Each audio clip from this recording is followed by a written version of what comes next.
Good afternoon, and thank you so much for the opportunity to be here with you. Thank you, Alexandra, for the terrific and very warm and overly generous introduction.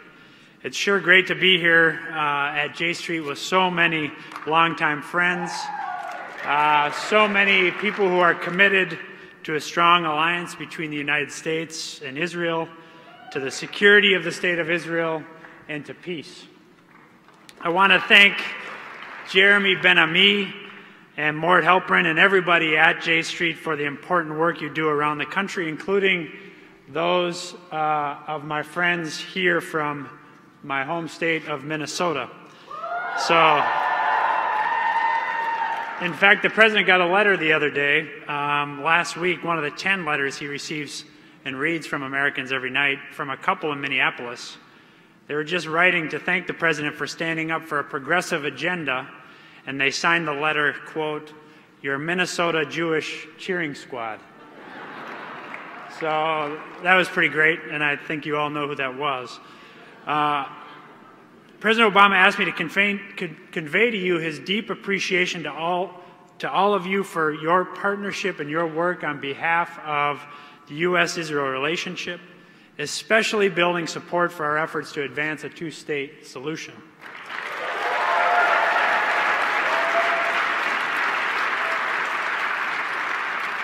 I want to, in particular, acknowledge all the young people in the audience, more than 1,100 college students, I gather.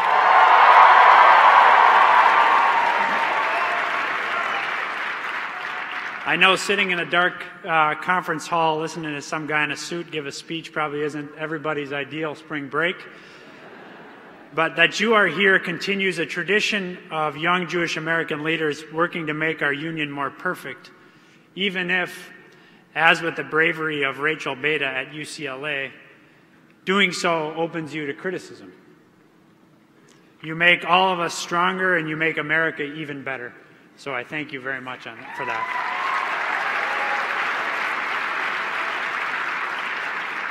Now, I started, as Alexandra said, as a member of the President's National Security Team, but as his Chief of Staff, and with appreciation for all the work that J Street has done as our partner, I want to focus on the whole picture for a minute, how far our country has come these past 6 years. Because J Street is an organization that, in the best tradition of the American Jewish community, shares a set of values about the type of country that we are, a democracy where all our people can access opportunity. So with typical American determination, we turned around the worst economic crisis since the Great Depression. We're at 60 months straight of private sector job growth, the longest streak on record. America's businesses have created 12 million new jobs, and unemployment is down from 10% in 2009 to 5.5% today. We've cut our deficits by nearly 2/3. Middle-class wages are finally growing again, and as the President reminded us last week, none of this happened by accident.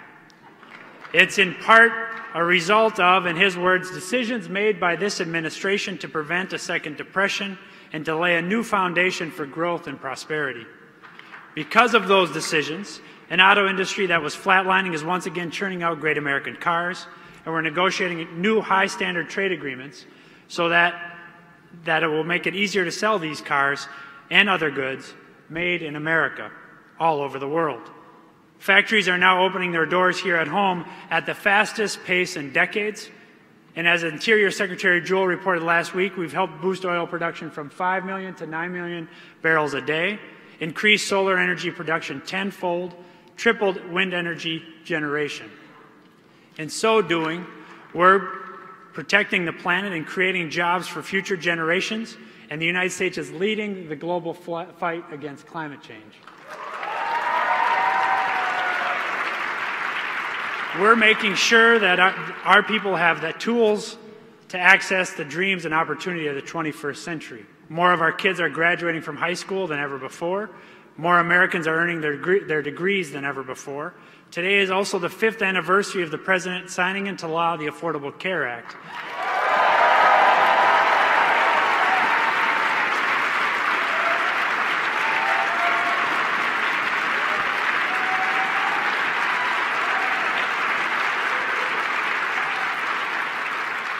16 million Americans now have the security of health insurance, cutting the ranks of the uninsured in the United States by about a third, and healthcare prices have risen at their slowest rate in 50 years.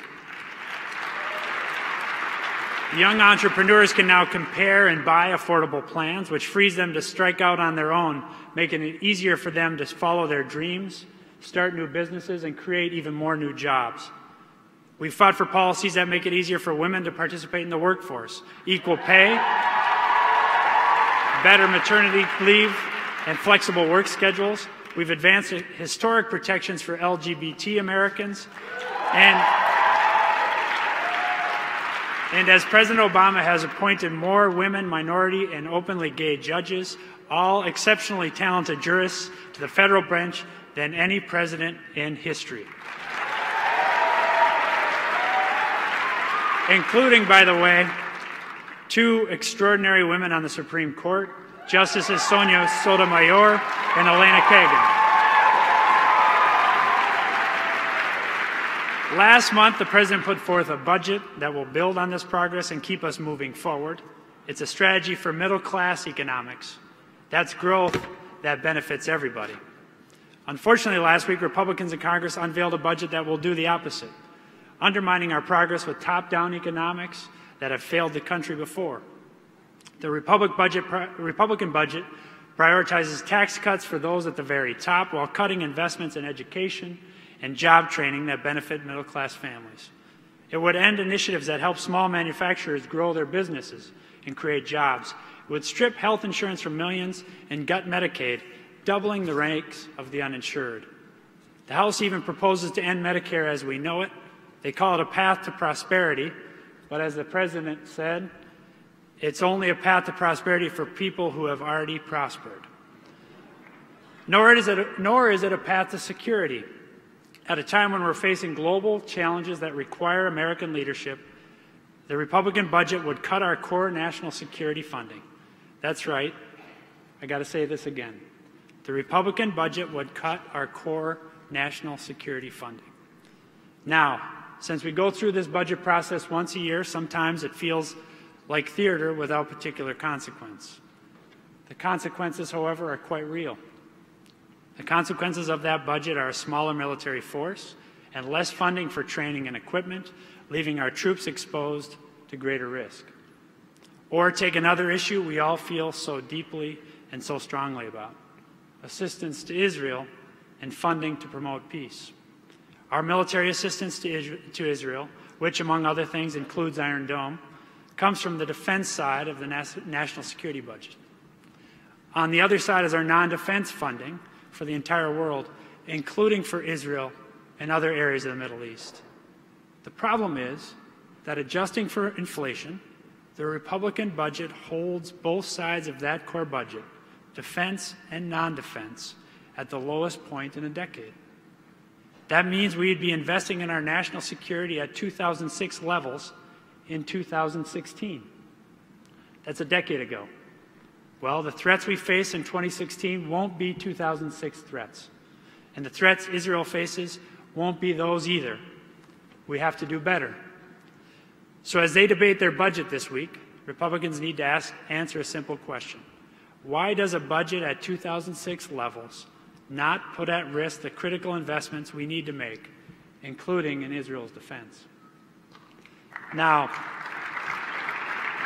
the President's budget, on the other hand, provides the resources necessary to sustain our national security and protect America's vital interests. President Obama has proposed an increase in defense spending and in non-defense spending, and laid out ways to pay for it. For Israel alone, we've requested more than $3 billion in foreign military financing and more than $100 million to improve Israel's capability to defend against ballistic and cruise missile threats. And we've asked for an additional $55 million for Iron Dome.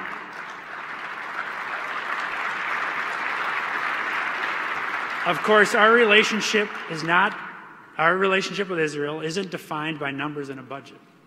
Ours is deep and abiding partnership between two vibrant democracies. We saw that democracy in action last week as Israelis of all backgrounds, Jewish and Arab, religious and secular, cast their ballots. At the heart of any democracy is the right for all citizens to participate equally.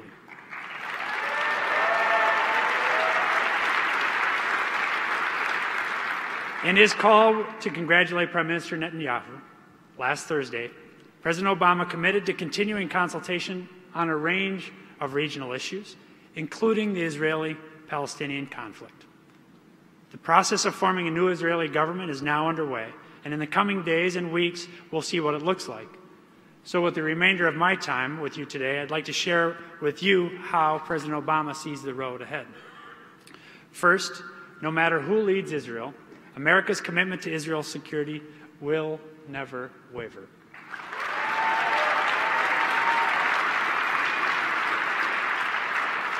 As we all know, Israel faces real dangers in a tough neighborhood. I traveled with then Senator Obama to Israel in 2008. I will never forget our time in the holy city of Jerusalem and following behind him as he approached the Western Wall. And even in the dark hours of that very early morning, it was a place bustling with energy afforded by one's faith.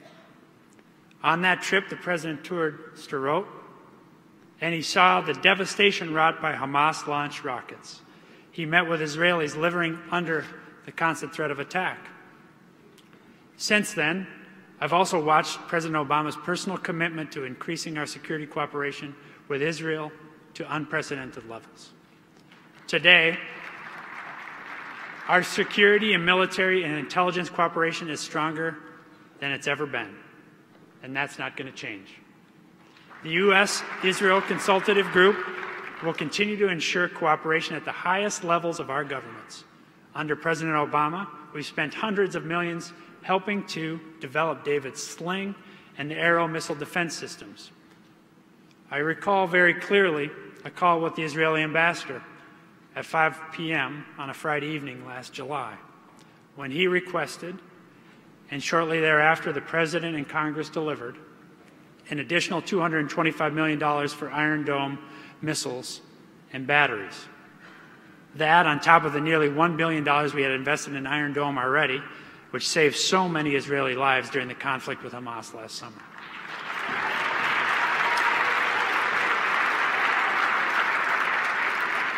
And next year, when we deliver the F-35 Joint Strike Fighter, Israel will be the only country in the Middle East with a fifth-generation aircraft. In other words, we will continue to ensure Israel's qualitative military edge. As the President has said so many times, we have Israel's back. Second, we continue to believe that the best way to safeguard Israel's long-term security is to bring about a comprehensive peace between Israelis and Palestinians.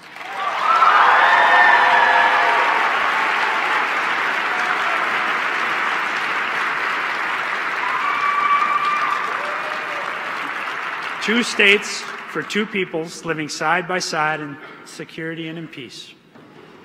To achieve this, the United States has long advocated direct negotiations between Israelis and Palestinians. In 2009, Prime Minister Netanyahu publicly endorsed a two-state solution.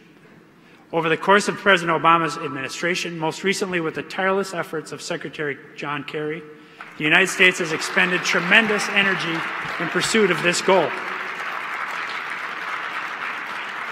That's why the Prime Minister's comments on the eve of the election, in which he first intimated and then made very clear in response to a follow-up question that a Palestinian state will not be established while he is Prime Minister, were so very troubling. After the election, the Prime Minister said that he had not changed his position, but for many in Israel and in the international community, such contradictory comments call into question his commitment to a two-state solution, as did his suggestion that the construction of settlements has a strategic purpose of dividing Palestinian communities, and his claim that conditions in the larger Middle East must be more stable before a Palestinian state can be established. We cannot simply pretend that these comments were never made.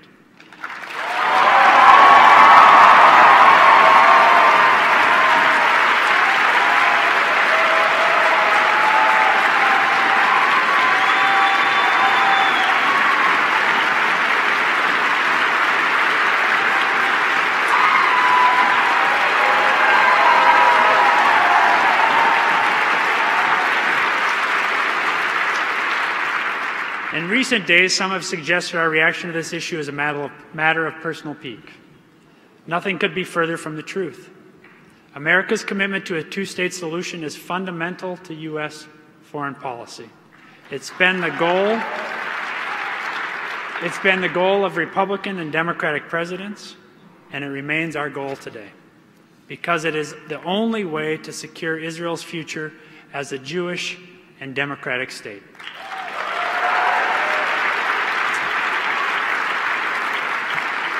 That's why the President has said that we need to reevaluate our approach to the peace process and how we pursue the cause of peace, because, like each and every one of you, we care deeply, deeply about Israel and its future. We will look to the next Israeli government to match words with action and policies that demonstrate a genuine commitment to a two-state solution. And like every administration since President Johnson, we will continue to oppose settlement activity since it undermines the prospects of that peace.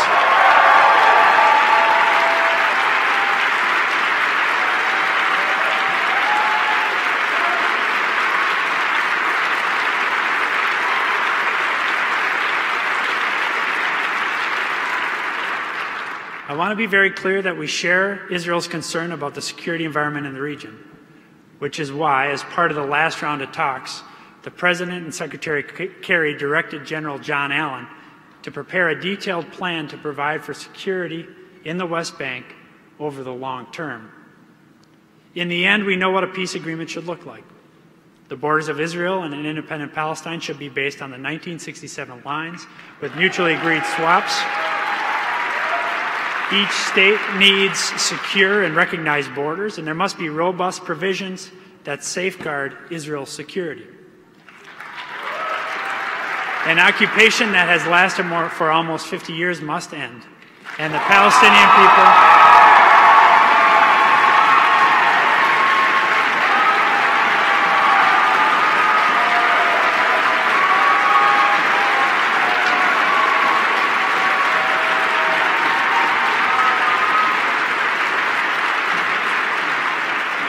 Palestinian people must have the right to live in and govern themselves in their own sovereign state.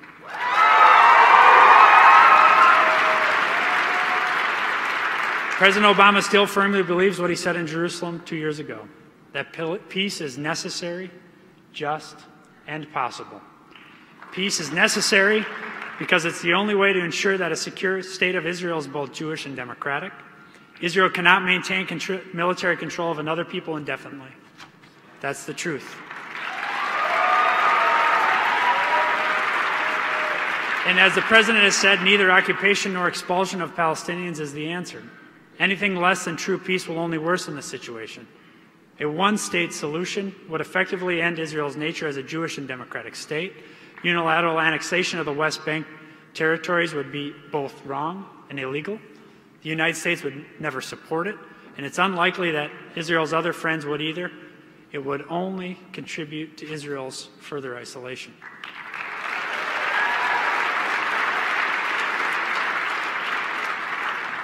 Peace is also undeniably just. Palestinian children deserve the same right to be free in their own land as Israeli children in theirs.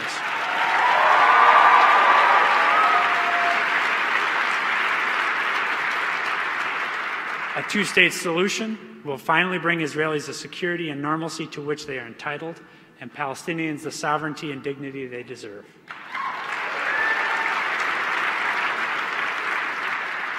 And we cannot give up on the idea that peace is possible, because peace will make Israel stronger. It will provide clear, secure borders that will increase Israel's security.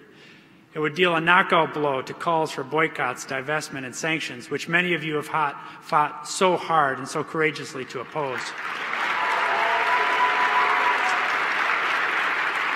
It would undercut efforts to isolate Israel in the international community and roll back delegitimization efforts.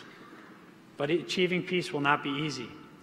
It will require political courage, but nothing would do more to improve Israel's security or its relations with its neighbors than to bring about a sovereign and contiguous Palestinian state alongside a secure, democratic, Jewish Israel.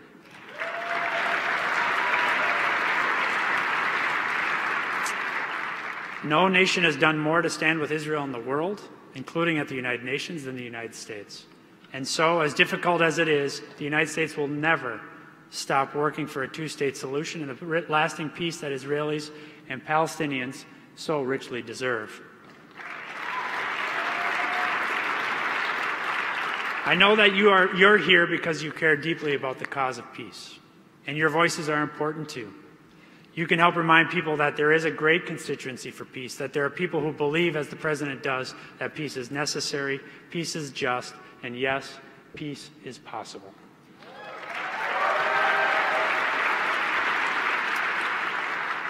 Third and finally, the United States will continue to do everything in our power to prevent Iran from obtaining a nuclear weapon.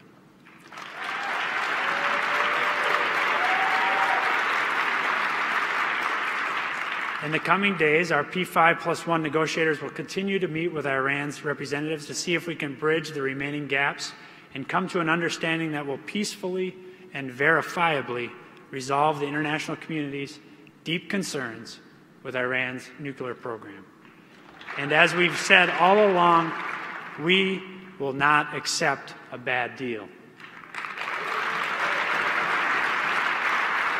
Our diplomatic engagement with Iran has already delivered concrete results. Through the Joint Plan of Action, we've succeeded in stopping the advance of Iran's nuclear program and even rolling it back in key areas. Iran is getting rid of its existing stockpile of its most highly enriched uranium. It has capped its stockpiles of low-enriched uranium and frozen its enrichment activities.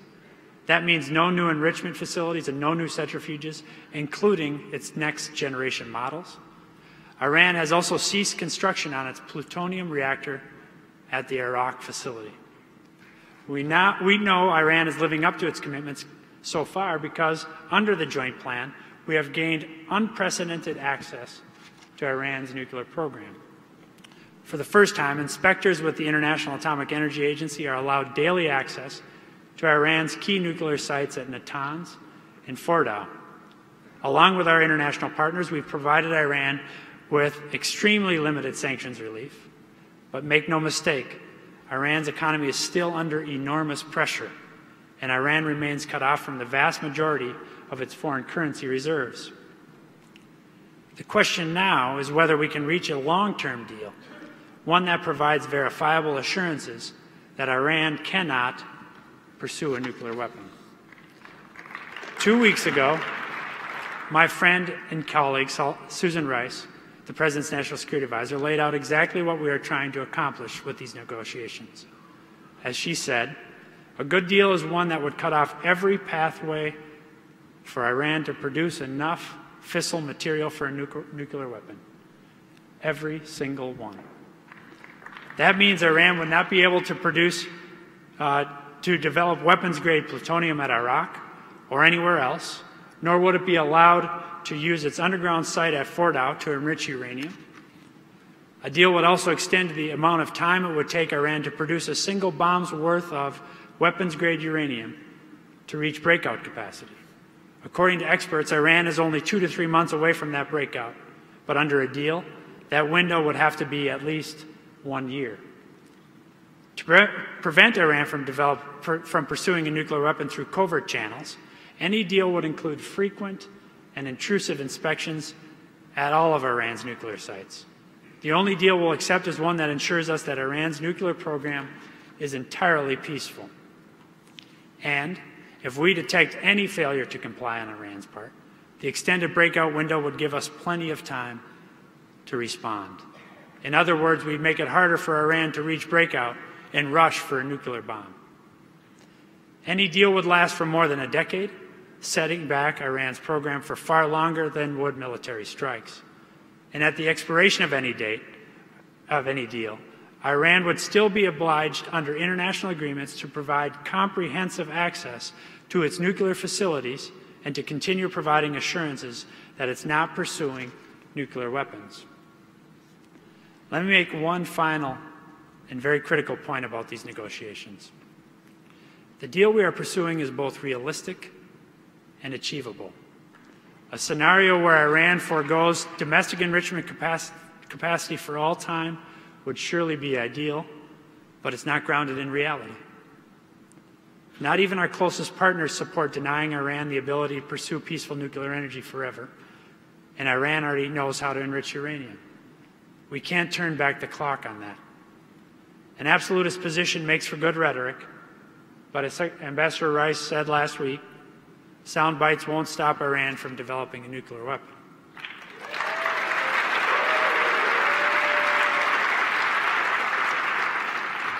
The bottom line is this.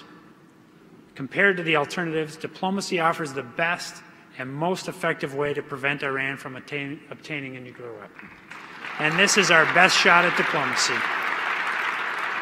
We have to give diplomacy a chance to succeed.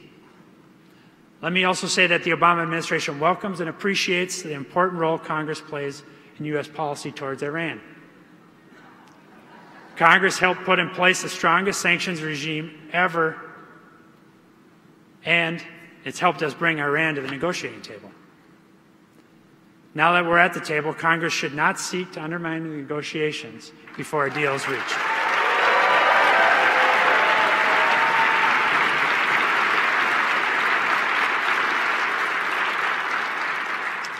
Now, I'm sure you've heard about a letter some Republican senators addressed directly to Iran's leaders. It was a blatant political move, and as the President said, that's not how America does its business.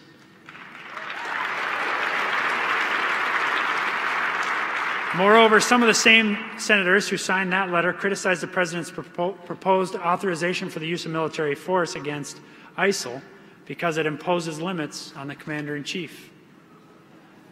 So they want to give the President open-ended authorities to conduct war in the Middle East while imposing strict limits on his ability to reach an agreement that could help prevent Iran from obtaining a nuclear weapon without waging another war in the Middle East.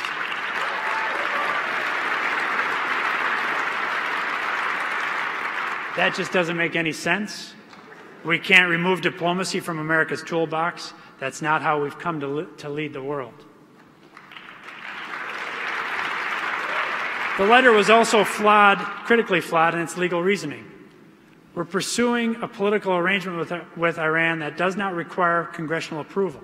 Such deals are an essential, long-standing element of international diplomacy. Republican and Democratic presidents alike have relied on them. It's how President Roosevelt negotiated the Atlantic Charter. It's how President Nixon, with the Shanghai Communique, helped open our relationship with China. It's how we peacefully removed Syria's entire declared stockpile of chemical weapons. And those are just a couple of examples among the many. Some senators have also proposed legislation that would torpedo diplomacy by suggesting Congress must veto any deal and by stripping the President of his existing authorities to waive sanctions. Let's be very clear about what this would do. It would embolden hardliners in Iran. It would separate the United States from our allies. And it would potentially fracture the international unity that has been essential to keeping this pressure on Iran. In other words, this legislation could cause the United States to be blamed if diplomacy fails. Additionally, it would set a very damaging precedent by limiting the ability of future presidents, Republican or Democratic, to conduct essential diplomatic negotiations. That's why President Obama has said, should this legislation pass, he'll veto it.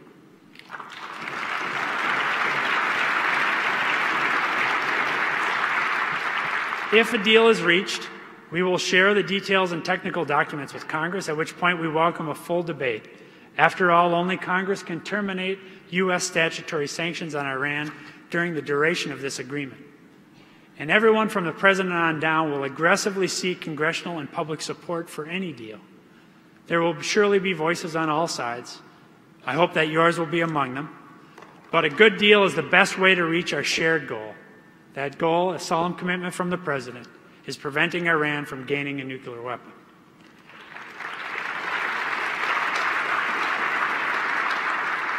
Even if a nuclear deal is reached, our concerns about Iran's behavior in the region and around the world will endure.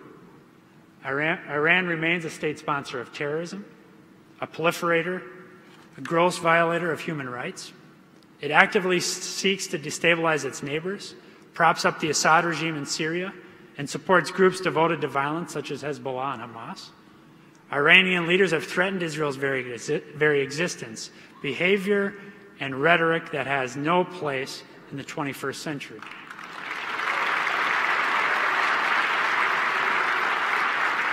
Yet to walk away from the opportunity to diplomatically and peacefully resolve one of the greatest threats to international security would not strengthen our hand to stop Iran's destabilizing activity. Imagine for a moment how an Iran armed with a nuclear weapon, secure in its ability to deter its neighbors, would use that nuclear overhang to even more aggressively destabilize the region and transfer nefarious technology. It will therefore be far better for everyone, including for Israel, to counter other challenges from Tehran while having verifiably addressed the international community's concerns over its nuclear program. And that's what the President intends to do.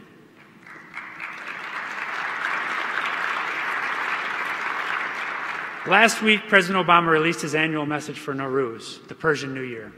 As he has every year, he spoke directly to the people and the leaders of Iran. He made clear that Iran's leaders face a choice between two paths.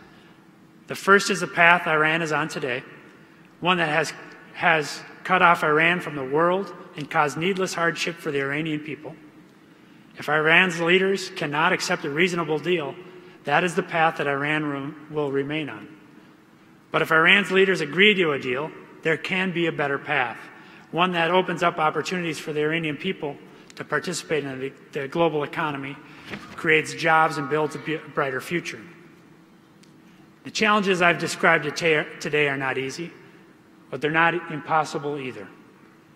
As Jewish congregations across the country prayed on Saturday, and I'm not going to attempt my Hebrew here, "He who makes peace in his high places, he shall make peace upon us and upon all of Israel." But it's not enough for us just to hope for a peace in our world. It's up to us to make that happen.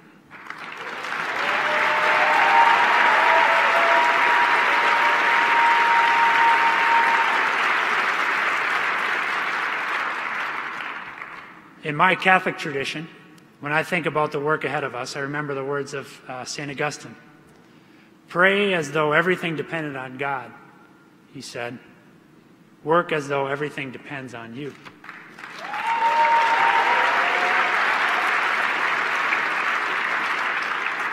St. Augustine was speaking about the same responsibility that Jewish people know as tikkun olam, our shared duty to heal the world. The problems we face may seem overwhelming, but we push forward. Smart choices, relentless determination, they can add up to progress. They add up to a world that's more peaceful and more secure than it was before. That's why we're never going to give up on peace between Israelis and Palestinians. That's why we're going to give everything we've got to see if we can get a good deal with the Iranians. And that's why our commitment to the security of the people of Israel will never, ever waver.